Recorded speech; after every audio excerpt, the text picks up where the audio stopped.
So South Africa has been kicked out of AGOA, and South Africa is no longer going to be receiving any subsidies or any aid from the United States. So in the middle of the night, Donald Trump sent this tweet to communicate this to the whole world. So on this video, I'm going to talk about AGOA because that's very important. So you're probably wondering, what is AGOA? So AGOA is the African Growth and Opportunity Act, and it's a US trade program that gives African countries duty-free access to the American market. So in short, we are allowed to sell our things in America without paying any duty fee, right? So we can just export our stuff directly.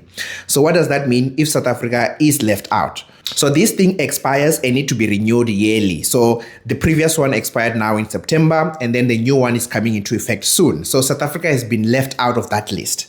So what is the impact of this? Well, this just means that for everything that we sell to the United States now, our products are going to be less competitive, and everybody else who is selling there, their product will be more competitive because our products will need to pay duties to be sold in the United States. For example, if we're selling avocados, for example, we will be selling our avocado at 5 rands because we need to pay 1 rand duty fee, whereas our neighboring countries like Zimbabwe, Botswana, and other African countries can sell theirs for 4 rand because they don't need to pay that duty fee. So that means that people are likely to buy the other people's stuff other than us, which means that we will lose the market. But what will be the fallout from this?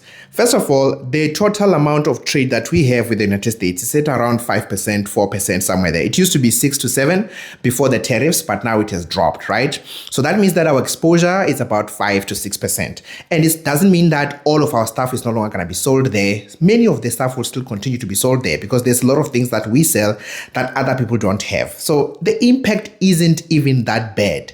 And the South African government has been preparing for this because they've been threatening to kick us out of AGOA for a very long time. After we took this country to the ICJ, they said they're going to kick us out of AGOA. So we've been preparing.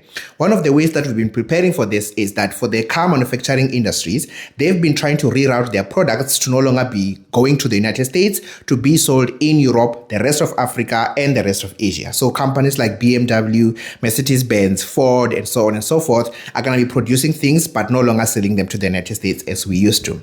As for agriculture, we saw the Minister of Agriculture in the GNU government has been putting a lot of work to try to reroute agricultural stuff to Asia. I think we signed an agreement with ASEAN and also an agreement with China to sell more of our products and our produce in that area.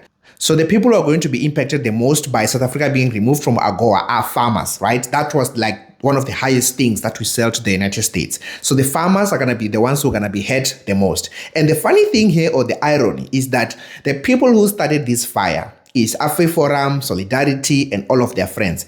They got onto a plane, if you remember, flew to the United States, met with Elon Musk, sat down there, tarnishing the image of South Africa and asking for punishment. Now, I used to think that people become leaders because they are smart, because anyone with half a brain would have seen this coming.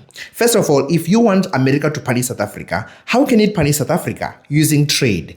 What are the things that we sell to the United States? Car parts and agricultural products. Now, who is going to be hurt if we hit those industries? Farmers. Who are our supporters as AfriForum and Solidarity? Farmers. So maybe it's not a good idea to start this fire because it's going to go around and burn our supporters, who are the farmers. But they never thought that far ahead. They went and started the fire, and now the fire is coming for them. And if you go online, you're going to see they are blaming everybody. They are blaming Ronald Lamula. They are blaming the government. They are blaming the DA, the VF+. They are blaming Rupert. They are blaming everyone for starting this fire. But they are the ones who started the fire. They got on a plane and went there and started the fire. So bottom line, the impact of us being removed from AGOA is not that much. I don't think South Africa is going to flinch out of that. The second thing is subsidy. So Trump says he's going to stop all of the payments that are made to South Africa. And this is weird because he's been saying this like 6 or 7 times already. I thought he stopped because he threatened and said that we're going to stop all of the payments. That was a long time ago. Then he said that again and again and again. Every time he says this, I'm like, didn't you stop already? Wait, we were still receiving money?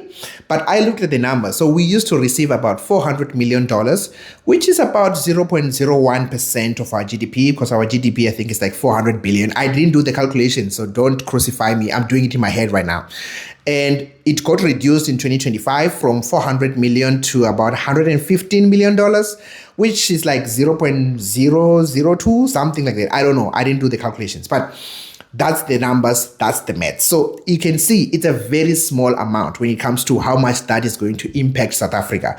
There will be specific sectors that will be hit a little bit harder, mostly the HIV prevention and ARV kind of like fund. But I'm pretty sure that the government can find ways to like close those holes. It's not like South Africa is going to fall apart because America says it's going to stop providing funding. It's not like we needed it, but we were accepting it because it was available. Okay.